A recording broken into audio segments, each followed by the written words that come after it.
Olá pessoas, estamos começando mais um vídeo. Dessa vez nós vamos falar sobre refugiados. Mas antes eu quero convidar, se você ainda não for, para você se inscrever no canal. Além disso, eu também vou deixar na descrição alguns livros e referências sobre esse tema. Comprando algum desses livros pelos links indicados, vocês ajudam a manter os nossos projetos. Como todos os outros, o conceito de refugiados ele muda de acordo com o tempo, de acordo com a pessoa que fala, de acordo com o contexto, muda o significado do que seja refugiado. De qualquer forma, refugiado hoje em dia é visto como aquele que deixa sua terra de origem, ele abandona a sua terra forçadamente em busca de refúgio, em busca de proteção. E do jeito que a gente usa o termo hoje, ele é resultado das catástrofes que aconteceram no século XX. As duas grandes guerras, a Guerra Fria, mas também centenas de conflitos regionais, muitos dos quais são resultados dessas grandes guerras, desses grandes momentos de transformação da humanidade no século XX. Depois da Primeira Guerra Mundial, centenas de pessoas, milhões de pessoas, na verdade, estavam longe dos seus lares, dos seus locais de origem, sem cidadania, sem direitos sociais, sem direitos políticos. Essas pessoas estavam em exílio ou em deslocamento. Um movimento que é feito de forma temporária, ou pelo menos assim os refugiados acreditam que seja. Mas isso nem sempre acontece porque depende do que vai acontecer na terra de origem, do desenrolar dos acontecimentos, do desenvolvimento dos conflitos regionais, se eles vão ser resolvidos ou não, se eles vão ser resolvidos logo ou vão demorar, ou se eles nem vão ser resolvidos. Isso tudo influencia no que acontece com os refugiados fora das terras de origem deles. Muitos dos refugiados, quando são acolhidos, eles acabam ficando na terra que acolhe ele, no país que acolhe eles. Muitos deles, no entanto, deslocados, sem acolhimento, acabam se perdendo, seja pela fome, seja pelas doenças. Muitos deles acabam mortos na tentativa de migrarem. Como acontece com muitos africanos, com orientais atualmente, nos últimos anos, nas últimas décadas, que a gente vê no noticiário que tentam migrar para a Europa de alguma forma. Na história mais recente, a tentativa de dar acolhimento, de dar assistência para os refugiados, vem desde o começo do século XX. Nas primeiras décadas desse século, ações foram feitas pela Cruz Vermelha, pela Liga das Nações, a extinta Liga das Nações, que deu origem depois à ONU. Depois disso, de forma marcante, em 1950 a gente tem a criação do Alto Comissariado da ONU para os Refugiados, que aqui no Brasil é conhecido como Acnur.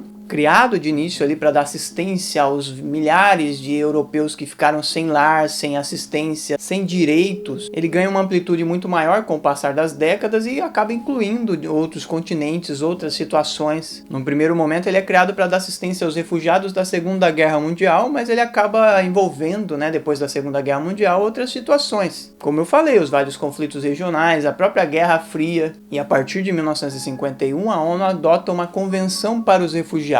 Esse era o momento de afirmação da Declaração Universal dos Direitos Humanos, que tinha sido criada em 1948. Com a Convenção de 1951 foi definido de forma melhor, de forma mais clara o que seriam os refugiados. Esclareceu seus direitos e deveres e esclareceu também os direitos e deveres dos países que recebem os refugiados. Daí em diante a gente teve a Guerra Fria, a gente teve os expurgos do Stalin, a expulsão em massa de pessoas da União Soviética, mas a gente também vai ter um grande movimento migratório de refugiados como resultado do capitalismo, do resultado do que é feito do capitalismo naquele momento. E a gente vai ter, por exemplo, as ditaduras militares na América Latina com o apoio, com o beneplácito dos Estados Unidos. Isso especialmente a partir da década de 1960. Ao mesmo tempo e como resultado de tudo isso vão acontecendo centenas de conflitos regionais, de conflitos nacionais, menores, mas não menos importantes e impactantes. Conflitos na África pela independência, mas não só pela independência, também como resultado do que vinha sendo feito no imperialismo, que dividiu a África de maneira autoritária, mecânica, que juntou etnias diferentes no mesmo espaço e criou países de dominação, colônias europeias que foram dominadas por muito tempo e que, quando se tornaram livres, demonstraram os conflitos regionais e os conflitos étnicos. Grupos que durante o imperialismo foram forçados a conviver, pelo menos minimamente, e conforme vão se tornando independentes ao longo do século XX, na década de 50, década de 60,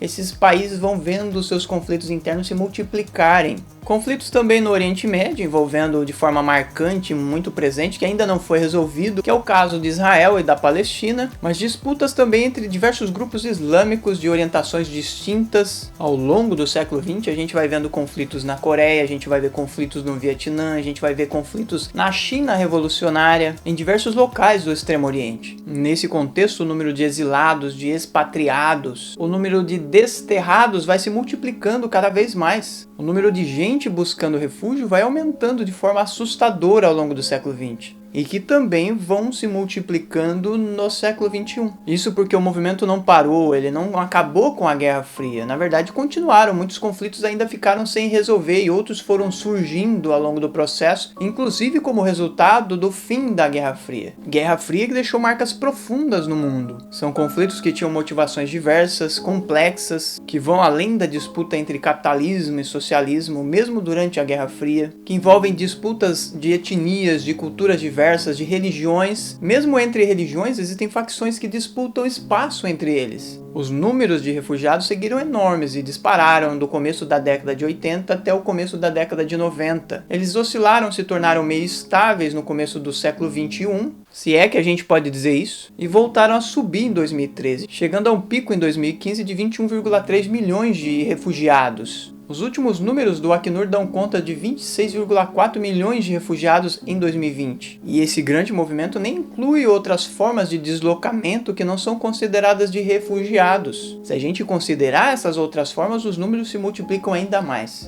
De qualquer forma, todo esse contexto de movimentação, de mobilização, de migração de refugiados são resultados dos grandes conflitos que aconteceram no século XX, da herança que foi deixada por esses conflitos, e também da persistência de muitos conflitos atuais que não foram resolvidos, que continuaram ativos nesse processo todo, que estão aí, né? Como por exemplo na Síria, como por exemplo no Iraque, como por exemplo no Afeganistão. Refugiados, que tem muita gente inocente, que não tem nada a ver com esses conflitos, que não estão interessadas ou não quiseram participar deles. Civis que perdem suas casas, que perdem seus direitos, que têm que se deslocar obrigatoriamente, que têm suas vidas mutiladas, seus corpos, suas almas. Pessoas, muitas pessoas que pedem asilo, pedem abrigo e que muitas vezes sofrem com xenofobia, que a gente falou em outro vídeo aqui do canal, né? O preconceito contra o estrangeiro. Isso porque o acolhimento nem sempre acontece e é muito mais complexo do que parece. Claro que tem o ódio puro e simples do estrangeiro, daquele que não pertence a nós, aquele que não é nosso,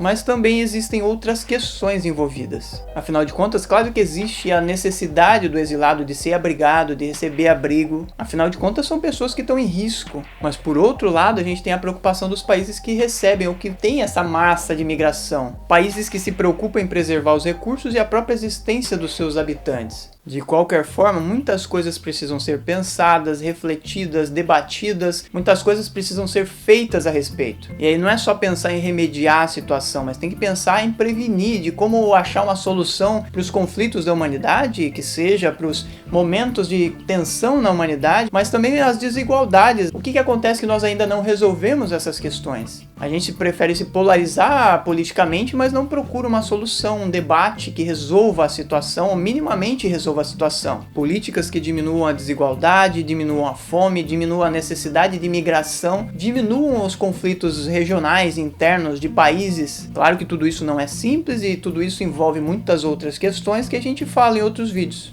Eu espero que vocês tenham gostado. Se gostaram, mandem para os amigos de vocês, curtam, compartilhem e não esqueçam de se inscrever no canal para ajudar a fazer o canal crescer. A gente se vê no próximo vídeo. Um abraço para vocês e tchau!